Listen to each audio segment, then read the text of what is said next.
Me gustaría abrir un poco el comentario con el panel sobre eso que planteaba Miquel sobre el tiempo, porque el número, por coincidencias, hacer la revista, como explicaba Miquel, se ha vuelto cada vez entre más fácil es conseguir información. La revista a lo mejor tiene que ver menos con, como decía Miquel, presentar novedades, como con tratar de contar historias a veces sí con proyectos recientes, realmente con proyectos recientes, pero también con otras cosas que van tejiendo dentro del número y a veces con suerte a través de los números narraciones o narrativas que creo que pueden ser interesantes. Y a nosotros, sin querer, se nos juntaron dos números, el anterior, el 79, que fue el que acompañó al Festival Mextrópoli, que el título era Futuros, y 20 años, que los dos tienen de algún modo algo que ver con el tiempo. El anterior, Futuros, era tratar de entender cómo la idea de futuro, la idea de cómo imaginamos el futuro, ha sido guía, pero también ha sido una carga, de alguna manera, en la imagen o en la imaginación del arquitecto. Tenemos esta responsabilidad de imaginar cómo va a ser el mundo y esta posibilidad de imaginar cómo va a ser el mundo. Y el número, si no lo tienen, búsquenlo y léanlo, porque creo que fue interesante ver estas distintas lecturas del futuro, desde lecturas quizá que tienen que ver con las épocas en que vivimos, muy desoladoras, de pensar que el futuro ya no es posible imaginarlo como antes suponíamos, como se suponía a lo mejor a inicios del siglo XX, un poco una visión más descarnada, más cínica incluso, y otros que asumían que el futuro le apuesta incluso a otros lugares, ¿no? Nos tocó a Miquel y a mí hacer una entrevista a Francis Queré, que aparece en el librito que acompañó a la revista, donde él nos decía, en principio a nosotros nos parecía, bueno, más a mí que a Miquel a lo mejor, nos parecía curioso entrevistar a Francis Queré sobre el tema del futuro. No sé qué nos va a hablar Francis Queré haciendo arquitecturas de tierra y de adobe y de bambú, o de maderitas, y nos dijo una cosa: el futuro es la posibilidad de adaptarse. Así definía el futuro. Y de ahí saltamos a este número que, como dice Andrea, trata, sin ser una revisión de estas dos décadas, estos 20 años, trata de apuntar algunas ideas, palabras, temas que antes a lo mejor ni habíamos oído. Por ejemplo, en la parte de dossier abre con la A de antropoceno, una palabra que ahora pues ya se usa mucho, la era geológica, en que somos los humanos los que más efecto hemos causado en el mundo, en el ecosistema, en el territorio, como comentaba al principio Alberto. Pero que hace 20 años justo la palabra apenas empezaba a acuñar y a usar, y que incluso hoy suena rara, hasta palabras como sierra con la Z de zonas, donde las ciudades ya no se piensan como una conglomerado urbano, sino a lo mejor como una región más amplia, compuesta con zonas que a veces se piensan de manera más económica que ecológica o urbana, ¿no? Que se piensa más como una zona de desarrollo donde pueden llegar y salir bienes y servicios, y que eso es lo que va a generar el desarrollo automáticamente. Pensando en esos dos números y cómo los juntamos, me gusta tratar o preguntarles a nuestros invitados que nos acompañan en esta celebración, si es que sí es celebración, este festejo. Esto que ustedes planteaban, Mauricio decía, el peso del paso del tiempo.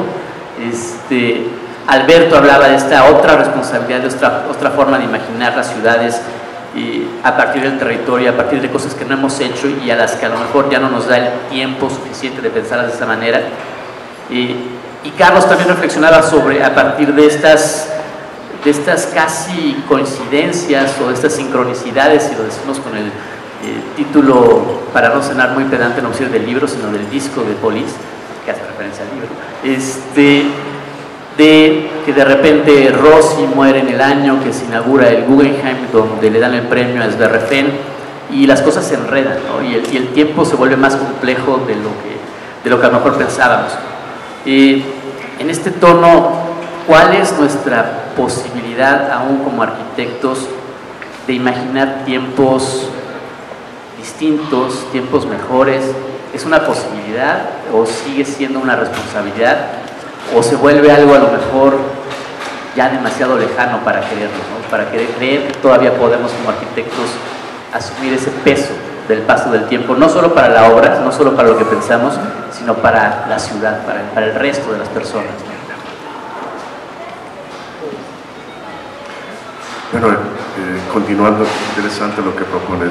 Primero que todo, hay que meditar sobre la relación que tenemos hoy con los términos del tiempo, ¿no? Hablamos del pasado, del presente, del futuro, y vivimos hoy en un constante presente que es casi una historia kafkaiana, ¿no? Que no podemos escapar, donde realmente nos damos cuenta que el futuro tal vez es que no sea esfumado, sino que se nos ve más presente, la urgencia del futuro. Hoy tenemos la posibilidad de cambiar el mundo en muchas formas, pero somos obstinados porque ya no creemos en ese futuro que nos daba la esperanza de trascender es nuestro tiempo. La urgencia que tenemos, ya se saben, son no solo del medio ambiente, pero también son urgencias de capacidad humana, o sea, de cómo el ser humano puede, con estas invenciones, con estos productos que inventa uno cada semana, y a la vez el más importante todavía está muy lejano de nosotros, que es cómo nos llevamos unos a nosotros. Cómo podemos tal vez establecer cierta complicidad inclusive con la idea de cómo repartir los recursos. O sea, cómo los mecenas de hoy son distintos, digamos, a los del siglo XIX o del siglo XX. O sea, cómo vamos inclusive a prolongar este presente en el que vivimos hacia el futuro cuando eso no se ha desarrollado todavía. Tenemos la capacidad de enriquecer nuestro presente para ennoblecer el futuro. Y eso es algo que a mí me fascina, porque no sé personalmente, yo no puedo ya imaginarme el futuro. Me parece que no hay nada más que envejezca rápidamente que el futuro. O sea, si tú estudias la historia humana en los últimos 100 años, cada 10 años se inventaba un nuevo futuro, se pronosticaba un nuevo futuro.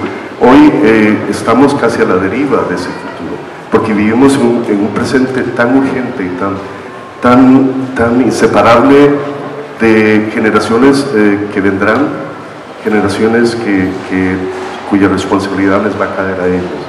Pero no podemos dormirnos en ese presente embriagador, y por eso hay que tener mucha conciencia de lo que significa el tiempo en nuestro presente, porque si es un presente simplemente de narcisismo a lo bruto, no vamos a llegar a mucho, y en eso es lo que más me preocupa del tiempo actual.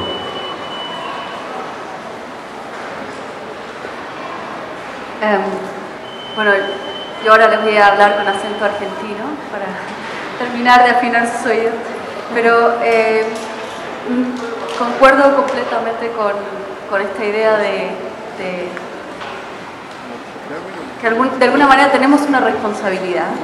A mí me parece muy valiosa la iniciativa de generar instancias impresas, instancias de conversación, instancias de becas o eventos de todo tipo, sobre todo para despertar curiosidad. Me parece que no tienen sentido eventos en los que entre colegas nos damos palmadas en el hombro, si bien es muy grato, pero yo quisiera que todas esas instancias siempre sean para despertar un sentido crítico con respecto a la posición que tenemos todos nosotros por un futuro.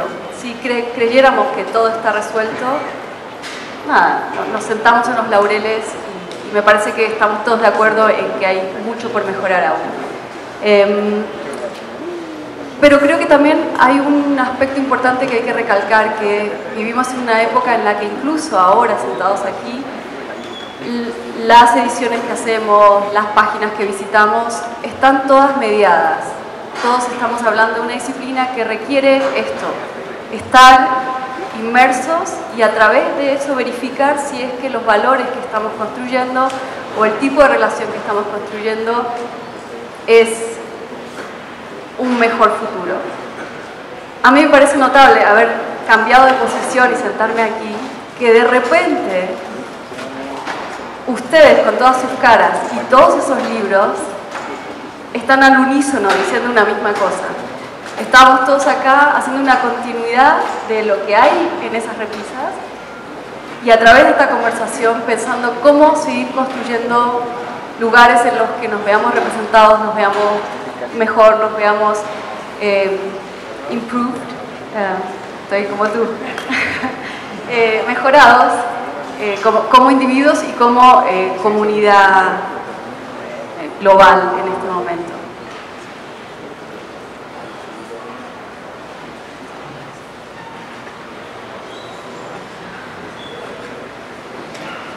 Sí, yo solo quiero agregar, concuerdo como siempre, solo quiero agregar que sí, que hay un problema temporal, sin duda que hay un gran cambio en el paradigma de comunicación, de información, de todo, pero el problema de fondo de lo que nos compete, que es nuestra práctica basada en hacer proyectos, sigue siendo la misma y sigue siendo, lamentablemente, para todos los que estamos practicando, y yo creo que aún peor para los que están estudiando, para empezar a practicar, la paradoja sigue siendo igual, sigue siendo la misma, que es la imposibilidad, por definición. O sea, proyectar es anticipar un futuro que no conocemos. Eso es, no conozco a nadie que tenga certeza sobre ese futuro. Por lo tanto, el acto de proyectar en arquitectura es un acto imposible. Anticipar un futuro es un acto imposible. Y lo único que nos queda es una posibilidad en esa anticipación, la posibilidad de predecir un cierto estado de cosas. Y para eso necesitamos hacer una suerte de supuesto. Y la otra posibilidad, que creo que en ese sentido, que involucra mucho más ideología, no es predecir con un supuesto, sino asumir una posición y apostar por algo. En vez de predicción, una apuesta. Y esa apuesta involucra tomar una posición. Y como están las cosas, el río de revuelto, creo que los valores son muy simples y siguen siendo los mismos. Lo que sigue buscando la arquitectura sigue siendo lo mismo que buscaba hace 500 años y mucho más. Bueno, muy bien. Muy bien. Bueno, no, si la pregunta es el tiempo, bueno, como decía Santo Tomás, no lo sé, ¿no? Si me lo preguntas, no lo sé. Pero el futuro sí tiene que ver con nosotros. Como dice Peso, pues sí, nuestro trabajo es un poco construir bien o mal con una visión al futuro. Entonces sí que nos compete. Y además el futuro no es tan lejano, es ya. El futuro es ya, ¿no? Ahora el futuro es una sucesión de presente, es una sucesión de instantes futuros, ¿no? Y entonces no hay que tener tanto miedo, porque mira, no pasa nada, ¿no? Ya estamos en el futuro y ahora estamos más adentrados en el futuro. Y sí, nuestro trabajo es mirar el futuro, apostar y decir, bueno, pues toda esta zona que lleva 3000 años siendo deforestada, pues vamos a reforestarla, ¿no? No está tan difícil mirar que esto está mal. Yo creo que requerimos de mucha confianza para afrontar el futuro de una manera natural, ¿no? ¿Qué hacemos?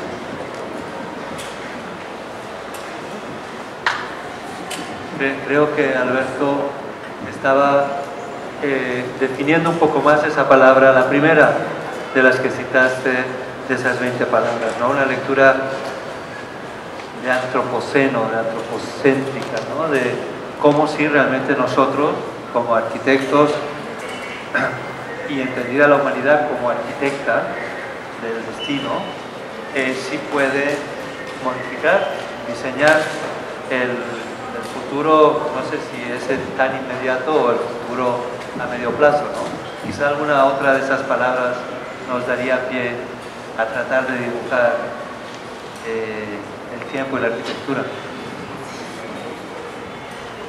Creo que si entramos a estas 20 ideas y 20 palabras, lo que intentamos en las sesiones en que nos sentábamos entre nosotros y el consejo editorial y después viendo la gente que íbamos a invitar a escribir, hay palabras que de repente no imaginábamos que pudieran estar entre esas 20 palabras de estos 20 años y que aparecen, ¿no? Como una de ellas, y aparte es curioso a quien terminamos entrevistando para hablar de esa palabra, pero es belleza. Tuvimos bueno, un poco por obsesión, mi obsesión de que como no se me ocurren muchas cosas en la vida, trato de hacer las cosas de manera más o menos rigurosa. Entonces pues, son 20 palabras que sean en orden alfabético y me salto las letras, que es imposible poner una palabra que sea más o menos clara o definible, pero A, antropoceno, B, belleza. Y nuestra obligación o nuestra posibilidad, nuestra responsabilidad, nuestro gusto es también imaginar el futuro que ya está aquí, que no nos debe de espantar. E imaginar también la belleza sigue siendo un asunto de la arquitectura, seguirá siendo por siempre. Bueno, no privilege, más fácil. No privilege, gracias. A veces me trabo. A la arquitectura solamente, me parece a mí que la belleza es esencial, es algo que yo cada día que me despierto con la idea de que voy a ver algo bello ese día. Y eso me alimenta matutinamente y en las noches me encuentro con la belleza también. Así como en el día te encuentras con cosas que no son tal vez de esa categoría. Pero esa condición de belleza existe en todas las artes, existe en las relaciones humanas. No hay nada más entrañable que la belleza de un tratamiento entre una persona y otra, ¿no? O sea que la belleza se transmite al material, se transmite al espacio, a cómo tratas a un cliente, o sea que es indudablemente un material esencial de la arquitectura. No creo que, en ese sentido no creo que nunca desaparecerá, y tal vez la arquitectura se inventó, como todas las artes, precisamente para capturar la belleza.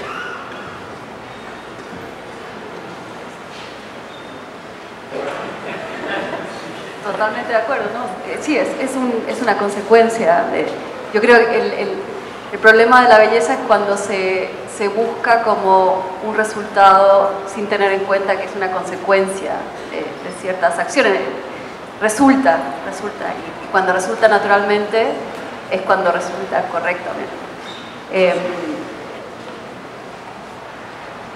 Yo insisto, creo que tal vez hay uno de los problemas que yo veo con nuestra disciplina, tal vez, y en eso felicito a Arquine por todas las iniciativas, porque creo que es fundamental construir una posición y construir una posición de responsabilidad.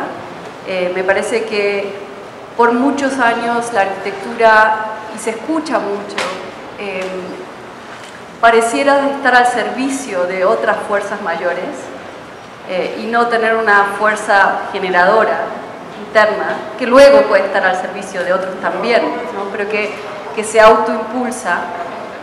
En ese sentido me parece que como arquitectos, si no tenemos una posición o ciertos valores a los que adosamos nuestras acciones, pues imposible proyectar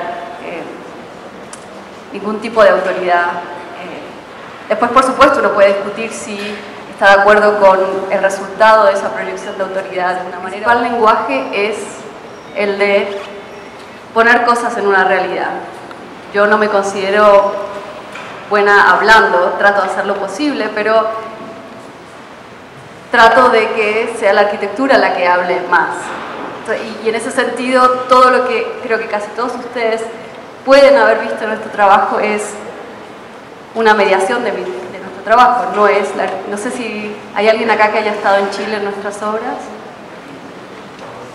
Ninguno de ustedes conoce nuestras obras. Sí, no, por supuesto, pero la foto no es la obra. La foto es un instante de esa obra, un texto, o lo que yo pueda estar diciendo ahora es solamente un momento muy parcial de la obra. No, por supuesto, lamentablemente estamos prisioneros de esa mediación. Por suerte o por desgracia, ambas cosas. La arquitectura pertenece a un lugar.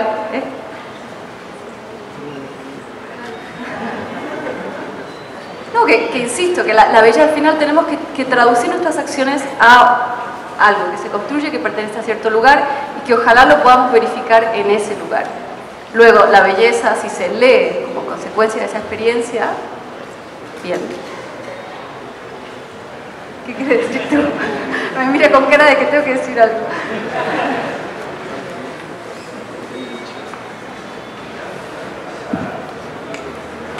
Ya, de la belleza se ha dicho bastante. ¿No? De la belleza se ha dicho bastante. Bueno, no, sí, pero este otro tema que tocas de, bueno, la experiencia directa de la arquitectura, bueno, evidentemente, pero después de este otro mundo de imágenes que pues es igualmente fantástico, ¿no? Aunque uno aprende de otra manera, aprende, o sea, desde luego, tú no sabes cómo pesa el barandal de Tadahuando hasta que no vas y lo tomas.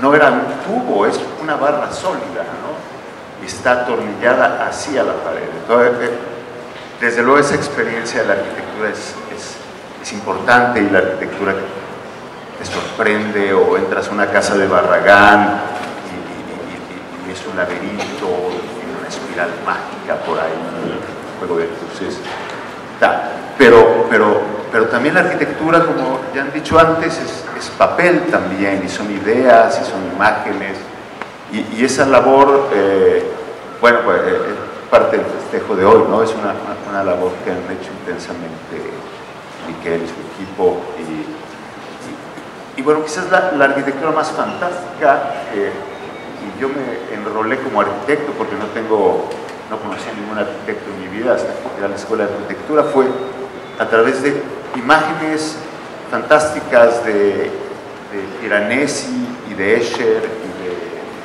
Frank Lloyd Wright, imágenes que fueron conquistando toda la imagen también, y en la arquitectura todo se aprende. Hay un maestro chino que decía que puedes conocerlo todo desde tu habitación. Y ahora en la época del internet, quizás desde el teléfono, seguro. A ver, quiero también, un poco la idea de estos jams, como ya había mencionado Alejandro, es pues esa informalidad, esa improvisación, pero también esa participación, y quiero entonces pues invitarlos a ustedes, no a todos, pero sí a un par de ustedes, a que si tienen algún comentario o alguna pregunta, pues por supuesto a eso vinimos, a celebrar juntos, a platicar y a escuchar y a todos decir algo, casi todos. Buenas noches, mi nombre es Valente Sousa. Miquel, te quiero y a todo el equipo agradecer que ha sido por la humildad, porque la humildad es infinita, que les ha dado cabida a todo el mundo. En realidad, bravo, súper. Yo creo que la incógnita del tiempo, les voy a ofrecer una idea, ¿no? Es que el mundo que existe ha sido construido por todo el pasado. Vivimos en un espacio creado en ideas desde las cavernas de Lascaux a la fecha, ¿no? Entonces vivimos en lo que está. Lo que nosotros hacemos, algunos, ¿no? Es construir lo que sigue. No es que estés pensando un futuro, es que todo lo que siga, alguien lo pensó. Eso es todo. Entonces, lo que permite un espacio como el de Arquine a lo largo de 20 años es generar un foro, un espacio en donde se piensa no lo que sigue, sino se piensa, y algunas cosas terminan siendo construidas. La enorme ventaja de la arquitectura es que es física y es muy larga, y para demolerla es complicado, ¿no? Entonces, en efecto, la arquitectura es una de las grandes permanencias de la civilización humana. Gracias. Y gracias.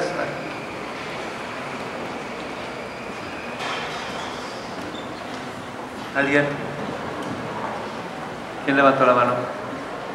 Están calladitos. Gracias. Hay un tema que me parece que no se tocó o se tocó tangencialmente a propósito del futuro, y es el tema de la memoria. Yo creo que podemos construir el futuro como una extensión de la memoria, y cito incluso alguna frase de Rem Koolhaas que leí recientemente, donde hablaba que el momento que vivimos hoy en día, pues es, como arquitectos o diseñadores, es tener un pie en 300 o 1000 años de historia de arquitectura, y el otro pie pues lo tenemos en el presente, en este que es inestable, cambiante, amorfo, y pues que al final del día lo que nosotros podemos ofrecer para el futuro es memoria, y eso creemos que es muy importante construirla todos los días, porque es más que un tema de identidad, un tema de reafirmación de pertenencias que nos permite ubicar nuestra realidad dentro de las múltiples realidades que nos ofrece el mundo, y eso es lo que yo creo que hace interesantísima esta época actual que vivimos. A ver, ¿alguien más? ¿Nadie? Ah, por allá. Qué bien, los de atrás se están animando.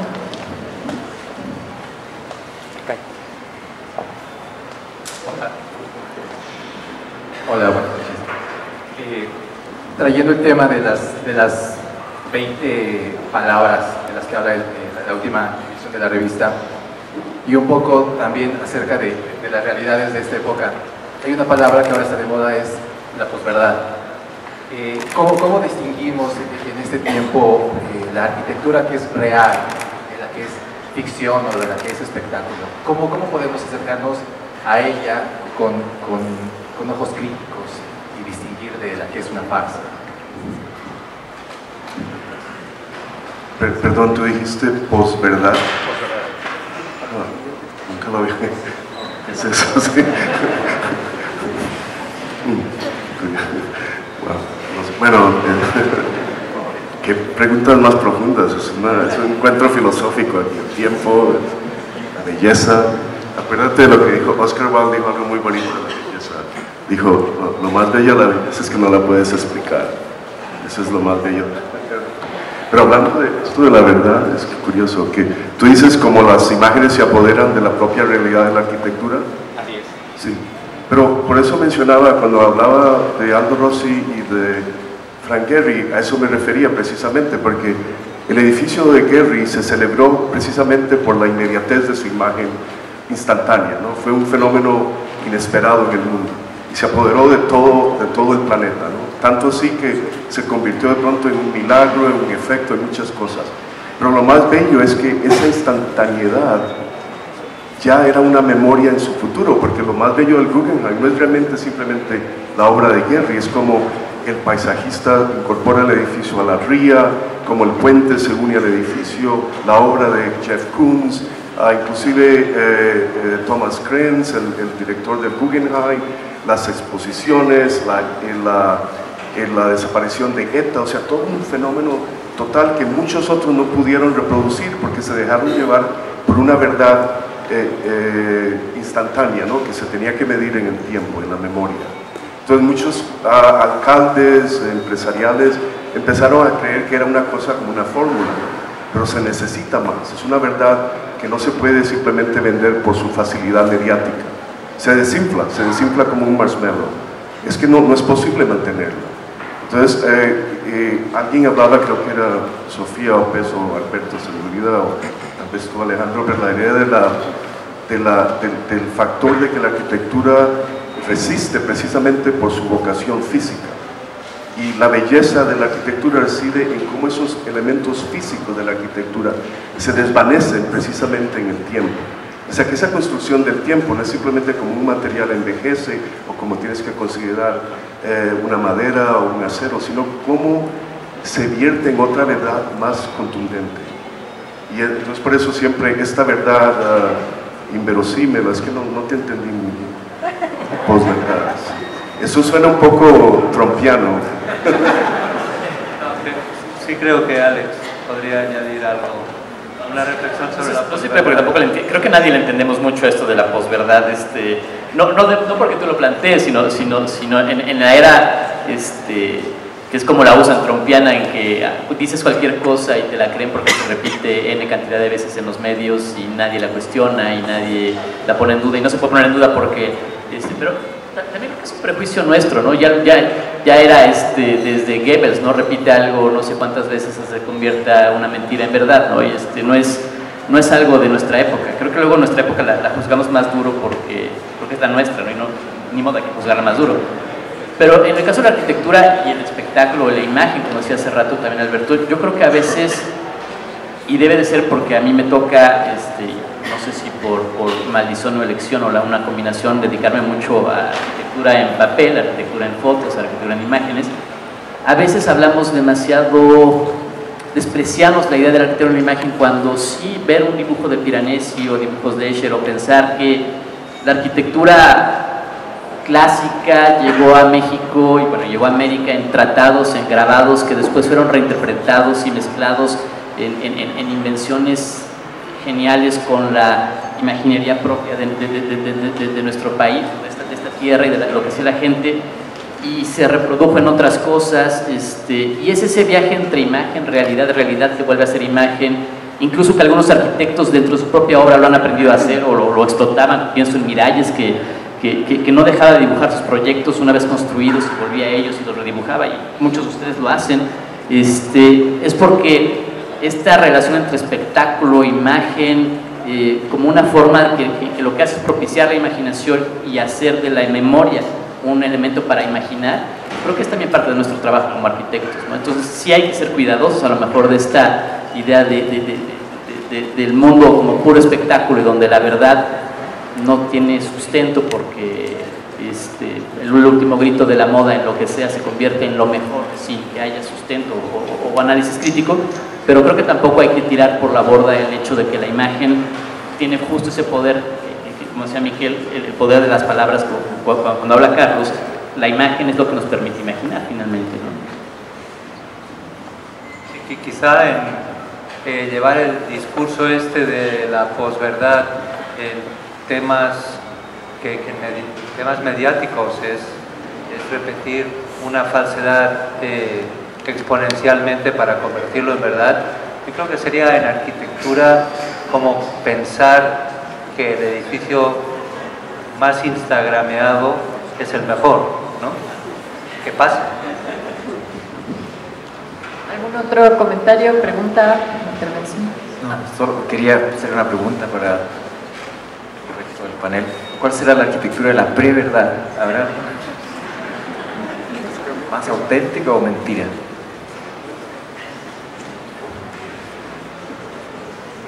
Por ejemplo, si tú ves, hoy los renderings son, yo a veces les prohíbo a los estudiantes que hagan estos renderings que son más allá de la verdad propia, o sea, que es como cuando ves una hamburguesa de McDonald's, que son malísimas para tu sistema digestivo, pero las muestran como si fueran la imagen más perfecta, inclusive que nunca llegara a ella. O sea, que es una imagen que se está prevendiendo algo que nunca va a existir. Y eso está sucediendo. Hace poco vi un edificio en una revista, lo voy a ver, estoy en Los Ángeles, voy a ir a verlo. Fui a verlo y estaba vacío el salón, porque la imagen era tan seductora. Bueno, me hizo ir, al menos eso está bien, ¿no? Pero esa es una regla. Bueno, pero en ese sentido yo creo que no hay que, por supuesto, el valor de las imágenes es altísimo. Creo que ahora hay una confusión entre lo que es una imagen y lo que es la cosa misma. Que lamentablemente, sobre todo tal vez para las generaciones más jóvenes, no logran distinguir. No logran distinguir que algunas imágenes funcionan como herramientas y otras funcionan solamente como comunicación o como promoción. Algunas imágenes, por supuesto, están embebidas de ideas potentísimas. Todos hemos crecido influenciados por esas ideas.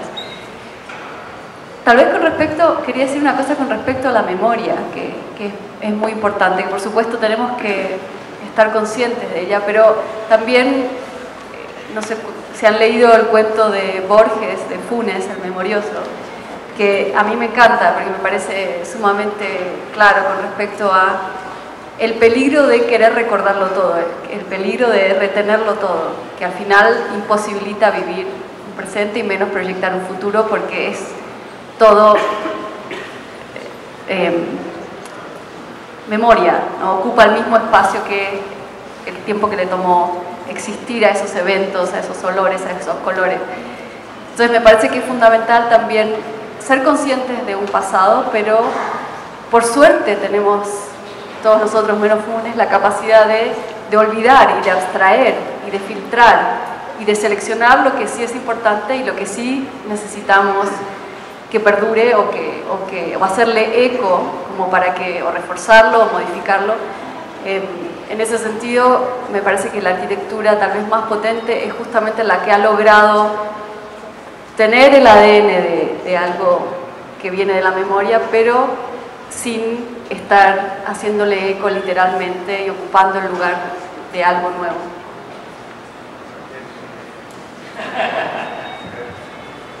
Hola.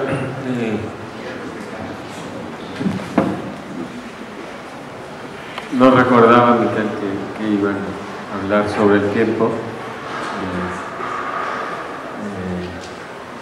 Recuerdo que los horarios de la biblioteca acababan a las 7:30 y ya pasamos el tiempo. Y eso quiere decir que podemos seguir hasta las 8:30 si quieren, y que estamos celebrando los primeros 20 años y podemos pensar para los próximos 20 años.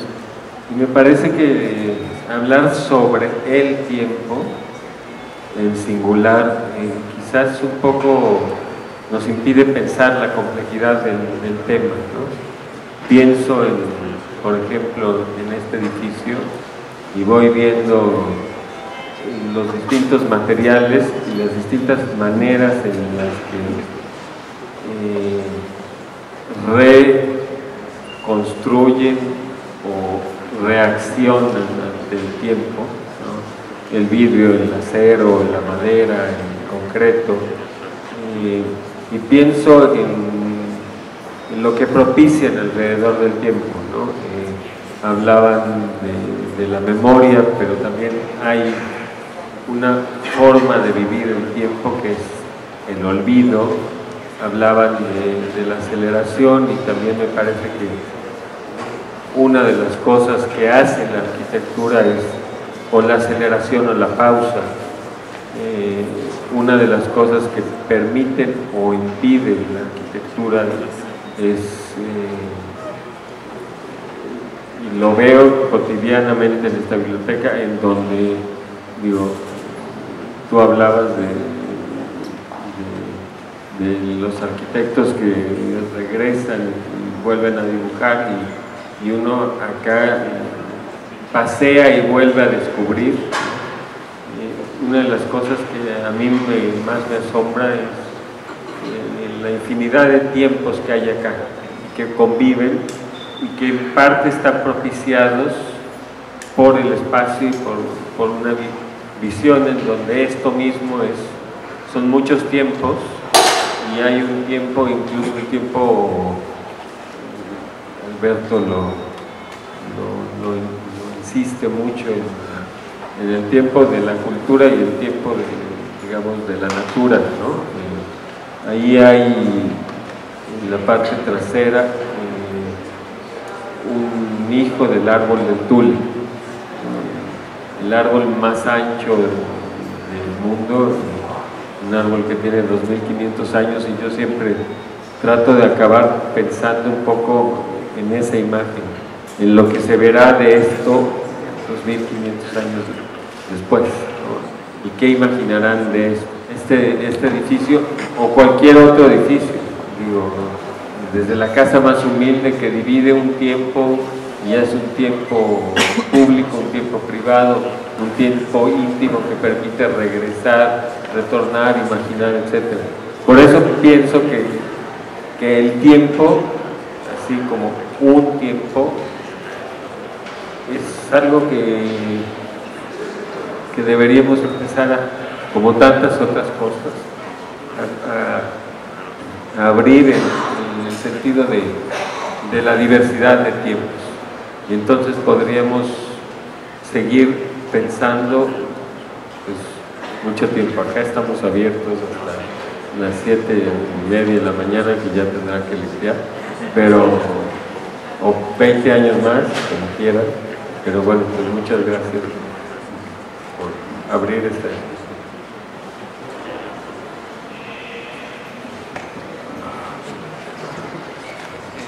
Ahí, en lo que te llega, solo pensando en esa reflexión del tiempo, hace poco entrevistábamos a Ramón Vilalta de RCR y decía que una de las cosas que más les interesaba era tratar de ralentizar el tiempo, la percepción del tiempo a través del espacio, y que creían que al menos en uno de sus edificios lo habían conseguido, igual que hay arquitectas, la misma Odildek, cuando habla de dinamizar el espacio, es decir, que sea como un acelerador de las acciones, también están incorporando el tiempo como parte del proceso del proyecto arquitectónico. Pero bueno, ya le llegó por ahí el micrófono. Hola, mi nombre es Jorge Badarrama. Hablando del tiempo, recuerdo un poco que sin querer siempre buscamos el tiempo y nos damos cuenta que al final ese tiempo que queremos es el instante, y ese instante se nos desbarata en los dedos con tan solo decirlo. Por eso recuerdo cuando dicen se solicita su presencia, en ese instante está solicitando su presente. Recuerdo lo que escribe Octavio Paz, que me viene mucho a la mente ahora, que en el tiempo de los antiguos, este tiempo económico no lo tenían, y tenían un tiempo especial para las fiestas, y ese tiempo era unos segundos inconmensurables donde lo partías en dos para disfrutar todo el lapso de la fiesta sin que corriera el tiempo. Entonces para ahora Arquine este tiempo es un tiempo donde el tiempo no corre, porque es una celebración donde nos damos el espacio para disfrutar lo que creamos y nos hizo llegar hasta aquí. Pues se nos acabó el tiempo, por lo menos el tiempo de estar aquí. Muchísimas gracias a todos, de veras, gracias no solamente por tomarse el tiempo de acompañarnos, sino también muchísimas gracias por seguirnos en nuestras redes sociales, por leer todo el contenido que se sube en la página web diariamente, por asistir a nuestros eventos, no solamente a estos jams como estos, sino también a Mextrópoli, el Festival Internacional de Arquitectura y Ciudad, que no se lo pueden perder el próximo marzo, y a todo lo demás, al concurso, a todos esos proyectos que han ido construyendo este proyecto hecho de proyectos que es Arquine.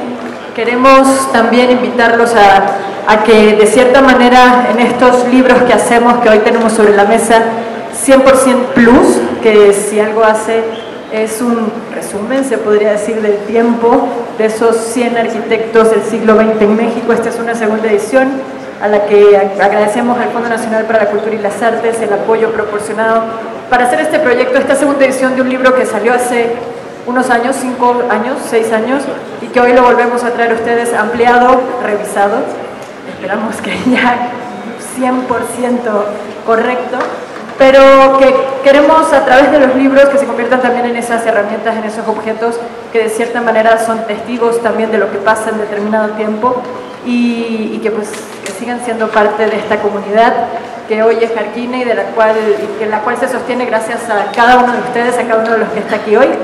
Obviamente gracias a Alberto, a Mauricio, a Sofía, a Carlos, por supuesto a Alejandro y a Miguel, y no sé si quieren decir algo más. Bueno, también Daniel, muchas gracias por compartirnos este espacio, y a todos ustedes pues por formar parte de este proyecto de Arquine, que es un proyecto que lo construimos entre todos y que espero que sigan participando activamente. Gracias.